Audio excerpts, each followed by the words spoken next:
Hello everyone, तो स्वागत है आप सभी का एक बार फिर से। और मैं नितिन आपके लिए जो एमसीक्यू की सीरीज लेकर आया था, आज हम उसी सीरीज के माध्यम से चैप्टर नंबर 6 जिसका नाम है न्यायपालिका वो करने जा रहे हैं। देखिएगा, चैप्टर नंबर 6 न्यायपालिका। देखते हैं अब आगे इसकी कहानी को।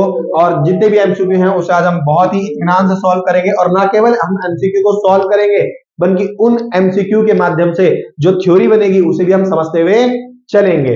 ठीक है, तो न्यायपालिका आपका चैप्टर नंबर कौन सा है? 6 है ये।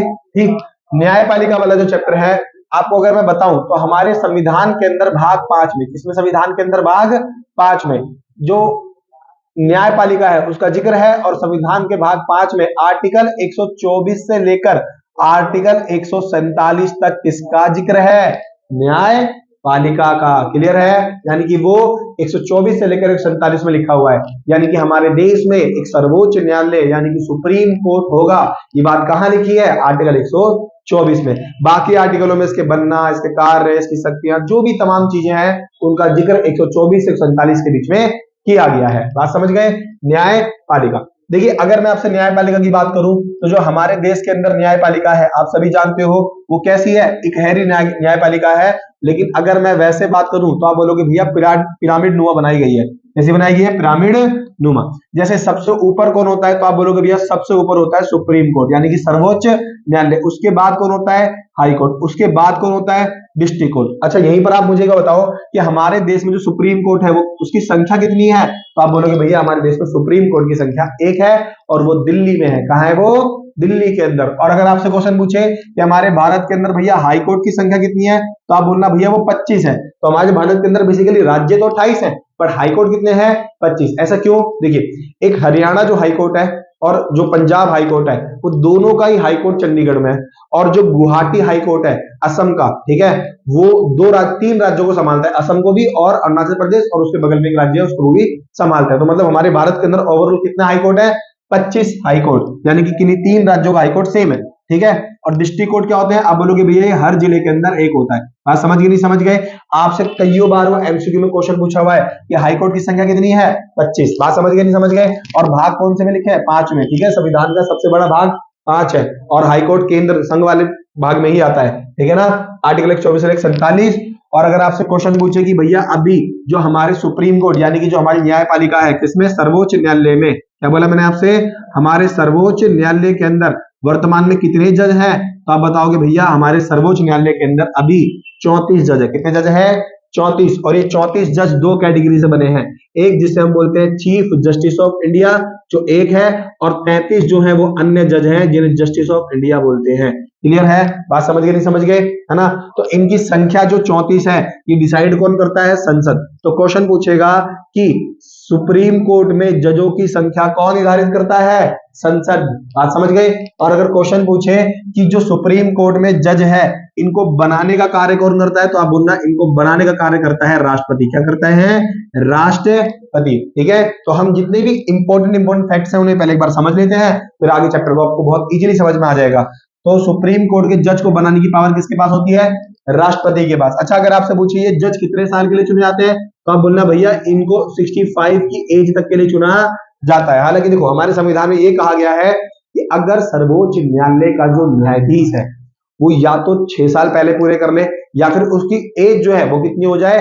65 वर्ष। तो अगर दोनों में से जो पहले हो गया उस आधार पर उनको उनके पद से हटा दिया जाएगा। या तो उनकी एज 65 हो जाए या फिर उनका 6 साल का कार्यकाल पूरा हो जाए। बट एक्चुअली में सुप्रीम कोर्ट में जज बनने के लिए इतना समय लग जाता है ना कि आज के दौर में या आज के टाइम वर्तमान में 6 साल फॉलो नहीं किया जाता, जो 65 वाला है वही फॉलो किया जाता है अधिकांश। बट संविधान में लिखा हुआ है कि या तो 65 साल हो या फिर 6 वर्ष। क्लियर है ना। लेकिन अगर आपसे हाई कोर्ट का पूछेगा ना, यहाँ ब्रैकेट में लिख देता हूं कि अगर हाई कोर्ट के अंदर पूछेगा तो वो 6 या फिर उनकी 62 साल क्या हो जाए?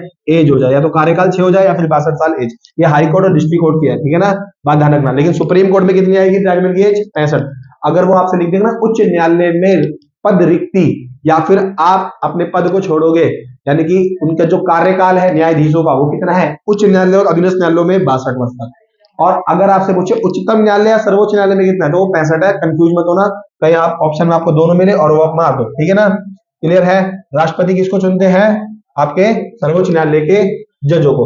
अच्छा बताओ, हमारे रिसेंटली जज जो है वो सुप्रीम कोर्ट के चीफ जस्टिस ऑफ इंडिया कौन है? तो आप बोलना संजीव खन्ना। अभी रिसेंटली बने हैं जनवरी के अंदर ही, क्या नाम है उनका? संजीव खन्ना। वो हमारे क्या है? सुप्रीम कोर्ट के सीजेआई हैं। किसको हटाकर बने हैं? तो आप बोलना जो इनसे पहले जो हमारे सीजेआई थे उनका नाम था डी वाई चंद्रचूड़, यानी कि धनंजय यशवंत चंद्रचूड़।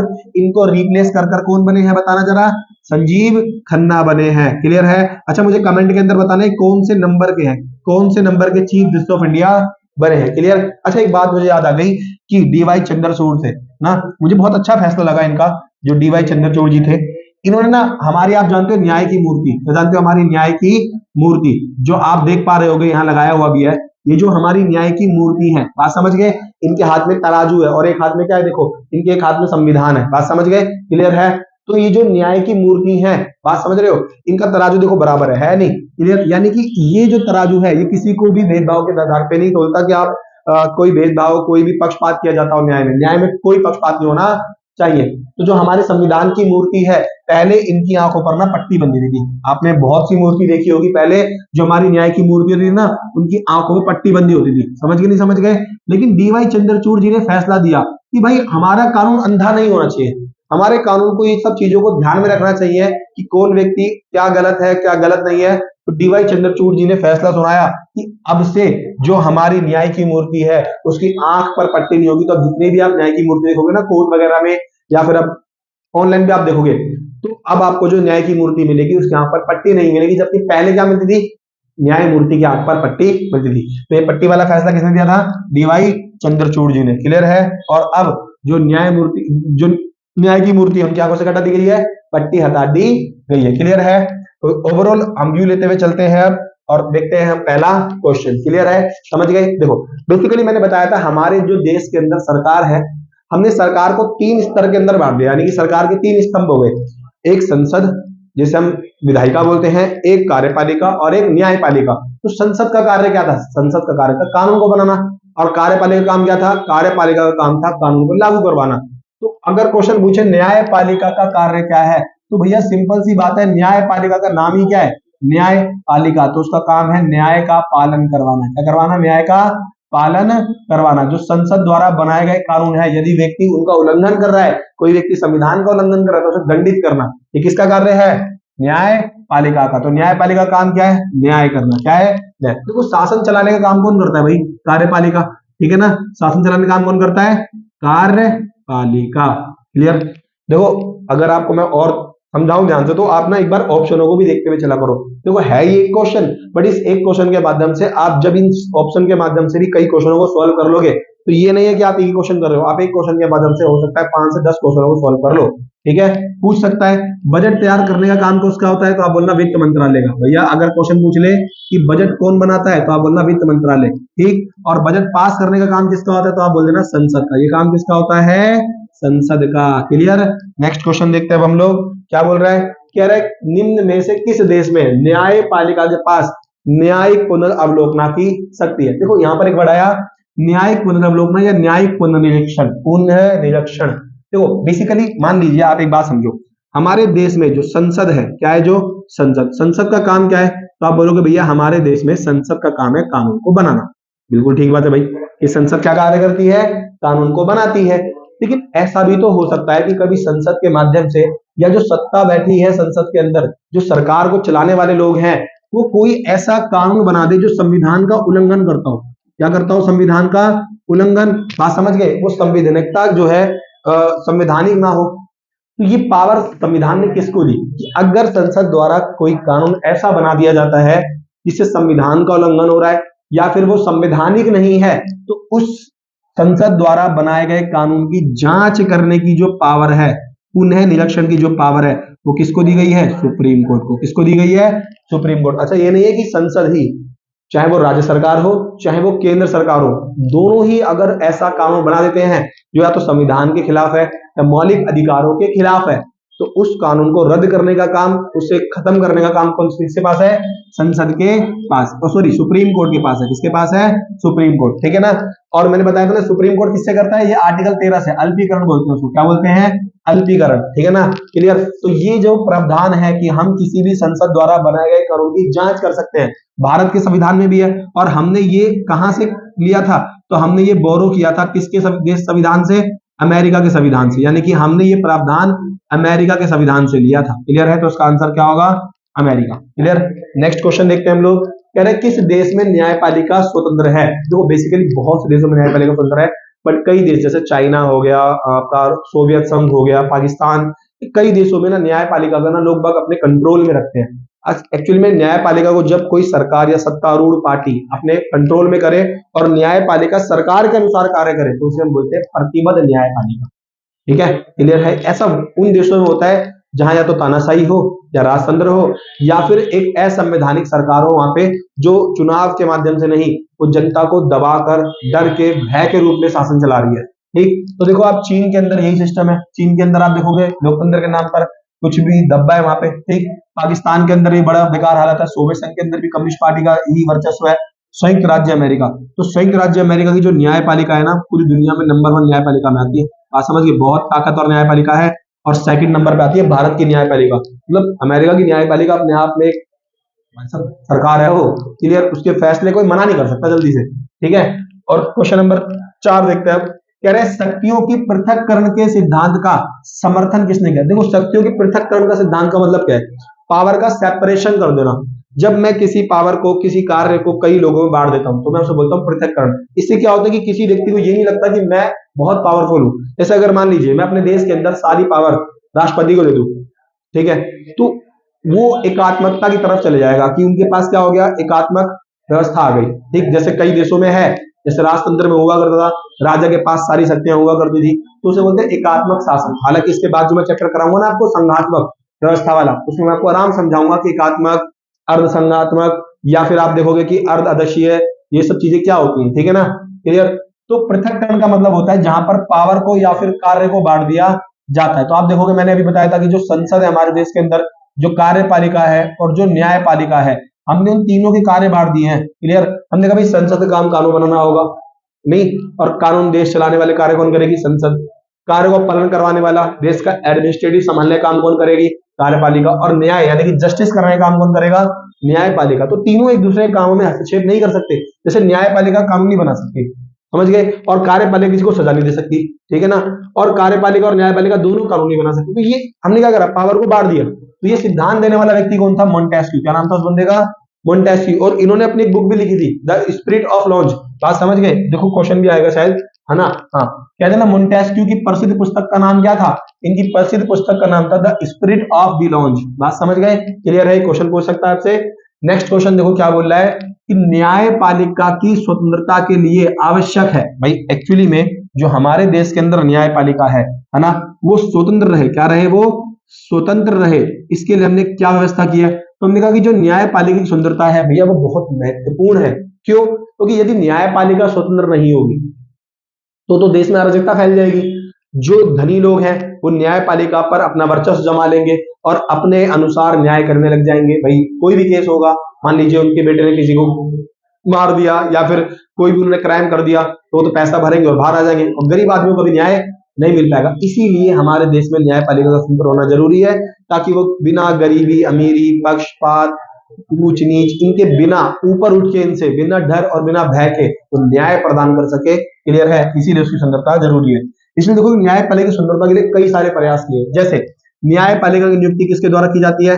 कार्यपालिका के द्वारा। बिल्कुल ठीक है भाई। यानी कि कौन करता है इनकी नियुक्ति? राष्ट्रपति। और ऐसा नहीं राष्ट्रपति जिस मर्जी नियुक्त कर देगा, इनके लिए अनुभव बहुत जरूरी है। जैसे भाई मान लो क्वालिफिकेशन दी गई है कि जिसको जज बनाया जाएगा उसको जज, सुप्रीम कोर्ट में जज बनने के लिए 5 साल तक वो क्या रहा हो हाई कोर्ट में जज, या 10 साल तक वो क्या रहा हो बहुत अच्छा जाना माना वकील, तब जाकर वो क्या बनेंगे? जज। और वो राष्ट्रपति की नजर में क्या होनी चाहिए? कानून के बहुत अच्छे जानकार, उनको लॉ की बहुत अच्छी क्या होनी चाहिए? नॉलेज होनी चाहिए, तब जाकर वो क्या बनेंगे? जज के लिए जाएंगे। ठीक है ना। और ये पूरी सिस्टम को हम एक व्यवस्था भी इनके लिए परंपरा कॉलेजियम व्यवस्था, ठीक है। और दूसरा हमने कहा कि भाई इनको संसद के द्वारा महाभियोग से हटाया जाएगा। किसके द्वारा हटाया जाएगा? महाभियोग से। अगर आपको सुप्रीम कोर्ट के जज को हटाना है तो उसके लिए क्या लगेगा? महाभियोग। बिना महाभियोग के आप इन्हें हटा नहीं सकते। तो हटाने का प्रोसेस भी क्या इनके लिए बहुत टफ है। जैसे 2/3 बहुमत चाहिए हटाने के लिए। कहां पे? लोकसभा के अंदर और राज्यसभा के अंदर, दोनों जगहों से जब 2/3 बहुमतों से आप महाभियोग लगा के पास करो तभी हटेंगे। तीसरा, इनके वेतन और भत्तों में आप क्या नहीं कर सकते? कोई कटौती नहीं कर सकते। जो इनके वेतन है और भत्ते हैं उनमें आप कोई कटौती नहीं कर सकते। तीसरा, आप इनके निर्णयों की आलोचना नहीं कर सकते, यानी कि आप न्यायपालिका के निर्णयों की क्या नहीं कर सकते? आलोचना। महाभियोग के दौरान कर सकते हो, अदरवाइज नहीं कर सकते। समझ गए? और इनके जो फैसले हैं, यानी कि जो न्यायपालिका है उसके फैसले अपने आप में एक नजीर बोलते हैं उसको, कि वो खुद में एक कानून है। नहीं समझे? क्लियर है? जो न्यायपालिका ने फैसले दे दिए उनको कोड ऑफ रिकॉर्ड यानी कि अभिलेख न्यायालय के रूप में रखा जाता है। न्यायपालिका का फैसला भारत के हर भूभाग को मानना होगा। क्लियर है? ये अपने से नीचे हर कोर्ट के आदेश को, अवहेलना को, मतलब अपने से नीचे के जितने भी कोर्ट के आदेश है उनको पलट सकता है। इसके फैसले भारत के सभी हाई कोर्ट को मानने पड़ेंगे। हाई कोर्ट मानेगा, डिस्ट्रिक्ट कोर्ट तो ऑटोमेटिक मानेंगे। तो ये पावर है सुप्रीम कोर्ट की, और ये होना बहुत जरूरी है, क्योंकि अगर सुप्रीम कोर्ट के पास पावर नहीं होगी तो क्या सुप्रीम कोर्ट स्वतंत्र फैसले ले पाएगा? नहीं ले पाएगा। इसीलिए सुप्रीम कोर्ट की स्वतंत्रता का होना बहुत जरूरी है, और इसकी स्वतंत्रता इन सभी माध्यमों से बनाई जाती है ताकि वो बिना किसी डर और भय के कार्य कर सके। क्या बोल रहा है ऑप्शन में? कि न्यायाधीशों को जनता द्वारा चुना जाना चाहिए। भाई जनता तो भाई साहब आपको पता ना नेता कैसे कैसे चुन लेती है, तो यह जनता द्वारा नहीं। क्लियर? उसके बाद फिर क्या रहा है कि न्यायाधीशों का कार्यकाल कम होना चाहिए। भाई कम होगा तो क्या बेचारे काम कर पाएंगे? एक तो वैसे ही हमारे देश के अंदर कितने सारे केस पेंडिंग है।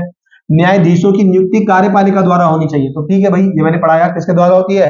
कार्यपालिका। और परंपरा है कॉलेजियम व्यवस्था उससे होती है। ठीक, न्यायाधीशों को कोई वेतन, अरे भाई साहब अगर तुम किसी को वेतन नहीं दोगे वो काम क्यों करेगा? नहीं भाई, हर किसी की अपनी कुछ एक्सपेक्टेशन है, उसके भी तो 20 बच्चे हैं, उनको साड़ी शॉपिंग नहीं कराएगा बीवी को। क्लियर है? तो इसीलिए न्यायाधीशों को कार्यपालिका द्वारा नियुक्त किया जाता है स्वतंत्रता के लिए। नेक्स्ट क्वेश्चन नंबर देखो क्या कह रहा है? कह रहा है शक्तियों के पृथक्करण के सिद्धांत का किस देश पर असर पड़ा? तो आपको बताया ना किसने अपनाया? भारत में। हमारे देश में क्या है? शक्तियों का पृथक्करण, पावर का हमने क्या कर रखा है? डिस्ट्रीब्यूशन कर रखा है। जैसे संसद कार्य अलग, केंद्र के कार्यपालिका अलग अलग, और न्यायपालिका कार्य अलग है। और हमारी जो केंद्र सरकार है, राज्य सरकार है, उनको हमने पावर बांट दी। अगले चैप्टर के अंदर समझाऊंगा केंद्र सूची, राज्य सूची और समवर्ती सूची, कि भाई इन विषयों पे तुम कार्य करोगे, इन विषयों पे तुम कार्य करोगे, और इन विषयों पे तुम। तो जब हम पावर बांट देते हैं तो इससे क्या होता है? इससे ना विवाद नहीं हो पाता। ठीक है ना? क्लियर है? तो एक्चुअली में कल को विवाद हो, जैसे मान लीजिए कल को केंद्र और राज्य में पावर को लड़ाई हो गई, तो सॉल्व कौन करेगा? वो न्यायपालिका करेगा। ठीक है? नेक्स्ट क्वेश्चन देखते हैं हम लोग। कह रहे हैं भारतीय न्यायिक व्यवस्था कैसी है? शुरू में ही समझाया मैंने आपको। हमारे देश के अंदर क्या है? सबसे ऊपर क्या है भाई? आप बोलोगे सबसे ऊपर है सर्वोच्च न्यायालय। क्या है? सर्वोच्च न्यायालय। सर्वोच्च न्यायालय से नीचे कौन है? तो आप बताओगे भैया कि सर्वोच्च न्यायालय से नीचे है उच्च न्यायालय। क्या है? उच्च न्यायालय। और उच्च न्यायालय के नीचे कौन है? तो आप बोलोगे भैया उच्च न्यायालय के नीचे है अधीनस्थ न्यायालय। क्या है इसके नीचे? अधीनस्थ न्यायालय। अब जो अधीनस्थ न्यायालय है, बात समझ गए, वो उच्च न्यायालय के कंट्रोल में या फिर उनके नीचे काम करता है, और उच्च न्यायालय सर्वोच्च न्यायालय के अंडर में। तो सबसे ऊपर कौन है? यानी कि सारी व्यवस्था में जो मालिक है वो कौन है? तो आप बोलोगे भैया सुप्रीम कोर्ट, यानी कि सर्वोच्च न्यायालय। तो उच्च न्यायालय हो, अधीनस्थ न्यायालय हो, इन सबके फैसलों को सर्वोच्च न्यायालय बदल सकता है? नहीं बदल सकता। लेकिन इसके फैसले को इससे नीचे वाले कोई न्यायालय नहीं बदल सकता। ठीक है? इसीलिए हमारी जो न्यायिक व्यवस्था है वो कैसी है? इकहरी। कैसी व्यवस्था है? इकहरी व्यवस्था है। बात समझ गए? नहीं समझ गए? क्लियर है? तो ऑप्शन नंबर क्या हो जाएगा इसका? खा ठीक हो जाएगा, यानी कि बी ठीक हो जाएगा। ठीक, नेक्स्ट क्वेश्चन देखो आप लोग क्या बोल रहा है कि सर्वोच्च न्यायालय के न्यायाधीशों की नियुक्ति कौन करता है? तो मैंने अभी तो बताया आपको, राष्ट्रपति करते हैं। कौन करते हैं? राष्ट्रपति। किनकी नियुक्ति करते हैं? सर्वोच्च न्यायालय के न्यायाधीशों की नियुक्ति करते हैं। अब देखो यहाँ पर क्वेश्चन नंबर 10 क्या बोल रहा है? कह रहा है कि सर्वोच्च न्यायालय के न्यायाधीशों की नियुक्ति करते समय राष्ट्रपति को किसकी सलाह लेनी पड़ती है? देखो बेसिकली मैंने आपको बताया ना कि जब सुप्रीम कोर्ट में जजों की नियुक्ति की जाती है तो वो पावर किसके पास है? तो आप बोलोगे भैया सुप्रीम कोर्ट में जजों की नियुक्ति करने की जो पावर है वो राष्ट्रपति के पास है। किसके पास है? राष्ट्रपति। बट राष्ट्रपति जजों की नियुक्ति करने से पहले कई प्रोटोकॉल्स को फॉलो करते हैं। जैसे मैंने पढ़ा, एक तो भाई जिस भी व्यक्ति को बनाएंगे वो 5 साल तक क्या रहा हो जज, या फिर 10 साल तक वो क्या रहा हो, एक जाना माना बहुत अच्छे लेवल का वकील रहा हो। और इन दोनों आधार पर वो व्यक्ति चुनेंगे। और वो सलाह कैसे लेंगे? तो वो प्रधानमंत्री और मंत्री परिषद की सलाह मान सकते हैं। इसकी प्रधानमंत्री या फिर मंत्री परिषद की सलाह। और मंत्री परिषद में आपको पता है मेन प्रधानमंत्री ही होता है। बात समझ के इफेक्ट करते हैं लोग, ठीक। और उसके बाद वो सीजीआई की भी सलाह लेते हैं। किसकी सलाह लेते हैं? सीजीआई की भी सलाह, ठीक है। और इनकी सलाह से वो कितने लोगों को चुनते हैं? 4 से 5 लोगों को चुनते हैं, और फिर इन 5 में से किसी एक वरिष्ठ को वो सीजीआई बना देते हैं, बाकी उधर चले जाते हैं। तो इसी प्रकार से प्रोटोकॉल फॉलो होता है। इसी को हम लोग बोलते हैं कॉलेजियम व्यवस्था। क्या बोलते हैं? कॉलेजियम व्यवस्था। और ये बोलेगा ये जो व्यवस्था या परंपरा संविधान के अंदर लिखी है, देखो परंपरा संविधान के अंदर लिखी बन गई, ठीक। और इस परंपरा को 2 बार तोड़ा गया, क्वेश्चन 10 बार पूछा हुआ है सीबीएसई ने, ध्यान रखना। 1973 में और 1975 में ये जो कॉलेजियम व्यवस्था थी, समझ गए, इसको तोड़ा गया था। और दोनों बार तोड़ने वाली कौन थी? इंदिरा गांधी प्रधानमंत्री इस दौरान।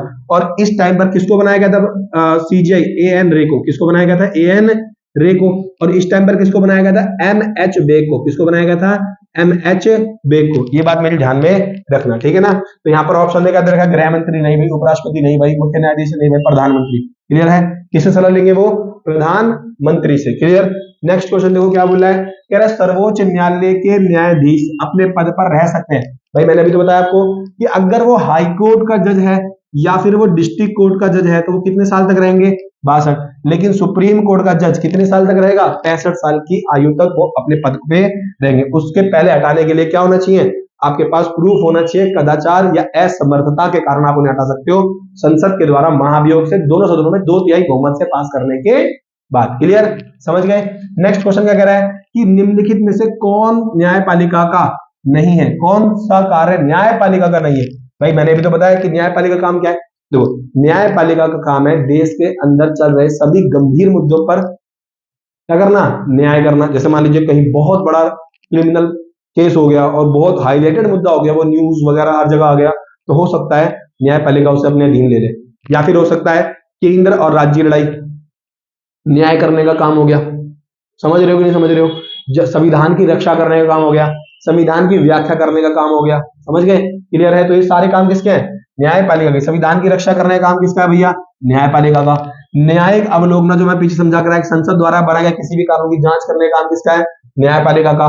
कानून निर्माण करना क्या न्यायपालिका का काम है? अब बताओ जरा, मैंने शुरू में क्या बताया था आपको कि जो कानून निर्माण है भैया वो तो संसद करता है ना। कौन करता है? संसद। तो उसने क्वेश्चन में पूछा क्या था कि निम्नलिखित में से कौन सा न्यायपालिका का कार्य नहीं है? तो भैया ऑप्शन नंबर सी, अधिकारों की रक्षा करना। बिल्कुल ठीक है। जो आपके पास मौलिक अधिकार है, इन मौलिक अधिकारों की रक्षा कौन करता है? Supreme court. क्योंकि मौलिक अधिकारों का उल्लंघन होने पर आप सीधा कहां चले जाओगे? Supreme court. किस आर्टिकल का यूज करके जाओगे? आर्टिकल 32 का। हाईकोर्ट में किस हाईकोर्ट को कौन सा मिला? आर्टिकल 226। अगर क्वेश्चन पूछे कि सुप्रीम कोर्ट जो है वो 5 प्रकार की रीट जारी करता है, किस आर्टिकल से? 32 से। और अगर पूछे हाईकोर्ट किस आर्टिकल से रीट जारी करता है? 226 से। ठीक है, आपके अधिकारों की रक्षा करने के लिए। क्वेश्चन नंबर 13 देखते हैं हम लोग क्या कह रहा है कि नागरिकों के मौलिक अधिकारों की रक्षा कौन करता है? अभी देखो पीछे बताया भाई, सर्वोच्च न्यायालय करता है। कौन करता है? सर्वोच्च न्यायालय, आर्टिकल 32 से। क्वेश्चन नंबर 14 देखो क्या कह रहा है, राष्ट्रपति किसे सर्वोच्च न्यायालय का न्यायाधीश नियुक्त कर सकता है? शिक्षाविद, पढ़े लिखे इंसान को। पढ़ा लिखा इंसान तो कोई, डॉक्टर भी एक पढ़ा लिखा इंसान, तो फिर डॉक्टर का काम न्याय करना है भाई, उसका काम तो इलाज करना है। पढ़ा लिखा जो एक व्यक्ति है भाई, मान लो हो सकता है बहुत अच्छा इंजीनियर हो, तो वो इंजीनियर का काम भैया अलग चीज है। और न्याय करने के लिए आपको अलग चीज का अनुभव होना चाहिए, आपकी लॉ की पढ़ाई, आपको विधि कानून का जानकार होना चाहिए। तो कह रहे हैं राजनीतिज्ञ भाई नहीं, पॉलिटिशियन थोड़ी करेगा, तो देश चलाए, है ना। तो किसी प्रख्यात विधिवेत्ता को, क्लियर है, क्या बनाया जाएगा? जज बनाया जाएगा। क्वेश्चन क्या कह रहा है, सर्वोच्च न्यायालय का क्षेत्र अधिकार पूछ रहा है। अब यहाँ पर उसने क्या पूछा क्वेश्चन में? क्षेत्र अधिकार। देखो क्षेत्र अधिकार को या तो शक्तियां पूछ सकता है कि सुप्रीम कोर्ट की क्या शक्तियां हैं, सुप्रीम कोर्ट के क्या कार्य हैं, या सुप्रीम कोर्ट की पावर बताओ। तो आप क्या बोलोगे कि भैया जो सुप्रीम कोर्ट है या सर्वोच्च न्यायालय है उसकी जो पावर है वो क्या है? तो बोलोगे भैया ऐसे मामले जो सुप्रीम कोर्ट के पास डायरेक्ट जाएंगे और वो किसी और के पास नहीं जाएंगे, उनको बोलते हैं सुप्रीम कोर्ट का मौलिक अधिकार। क्या बोलते हैं? सुप्रीम कोर्ट का मौलिक अधिकार, जो सिर्फ और सिर्फ किसके पास जाएगा? सुप्रीम कोर्ट के पास ही जाएगा, उसे कोई और कोर्ट में आप ले जा नहीं सकते। इसलिए यहाँ लिखा भी है कि संघ और राज्यों के बीच के विवादों को सुप्रीम कोर्ट में ही निपटाया जा सकता है, किसी अन्य कोर्ट में नहीं जाएगा ये। यानी कि अगर केंद्र की लड़ाई किससे हो गई? राज्य से। अगर राज्य, दो राज्य आपस के अंदर भिड़ जाते हैं, क्या भिड़ जाते हैं? दो राज्य, या फिर एक तरफ कई सारे राज्य, एक तरफ कई सारे राज्य, ऐसा हो गया। बात समझ गए नहीं समझ गए? कई राज्य, ठीक, और इस तरफ भी क्या हो गए? कई राज्य। तो ये मामला भी कहां जाएगा? सीधा सुप्रीम कोर्ट, या फिर केंद्र प्लस राज्य, या फिर ब्लैक इधर वर्सेस में राज्य, ये सारे मामले सीधा कहां जाते हैं? Supreme court. जैसे मान लीजिए हरियाणा और पंजाब है, इन दोनों में कोई विवाद हो जाता है, जमीन को लेकर, टैक्स को लेकर, पानी को लेकर, किसी भी चीज को लेकर विवाद हो जाता है तो ये मामला कहां जाएगा? Supreme court. समझ गए कि नहीं समझ गए? या फिर मान लीजिए दिल्ली है और दिल्ली के विवाद हो गया किसके साथ? पंजाब के साथ। ठीक है, अब जैसे दिल्ली के सरकार किसकी आ गई? बीजेपी की। अब दिल्ली सरकार और बीजेपी सरकार जो है पंजाब की, वो भिड़ जाती है, मतलब आम आदमी पार्टी सरकार भिड़ जाती है, तो दोनों मामले कहां जाएंगे? Supreme court. ठीक है ना? तो ये मौलिक अधिकार है, इसे मौलिक अधिकार में समझ लेना, ये सुप्रीम कोर्ट का मौलिक अधिकार है कि ये मामला डायरेक्ट सुप्रीम कोर्ट जाएगा, इसे कोई और कोर्ट में आप सुन ही नहीं सकते।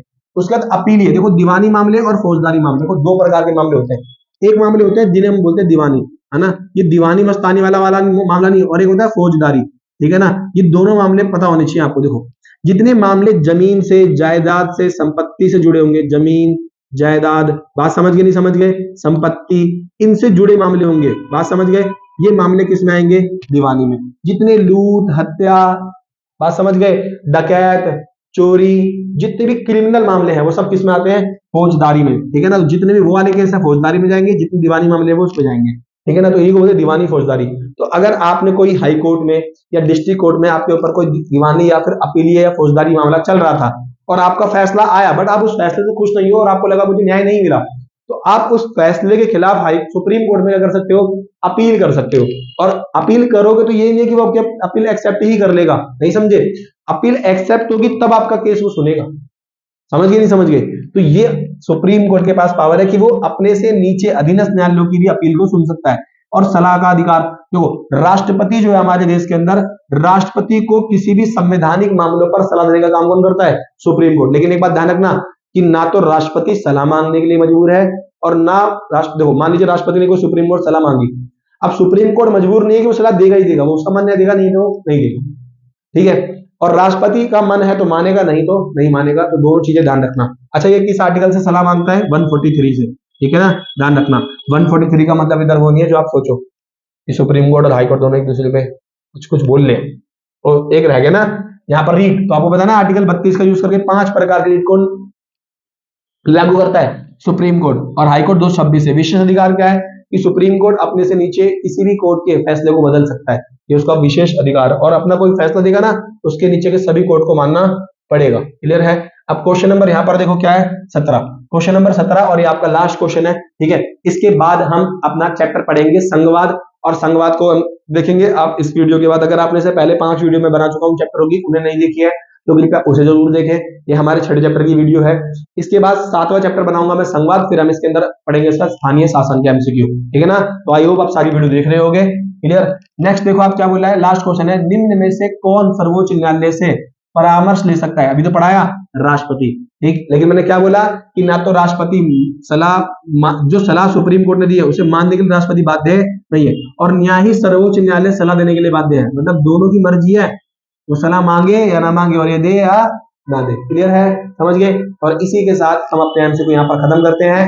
मिलते हैं नेक्स्ट वीडियो में संघवाद के साथ, संघवाद वाले चैप्टर में। ठीक है? तो अभी के लिए इतना ही। जय हिंद।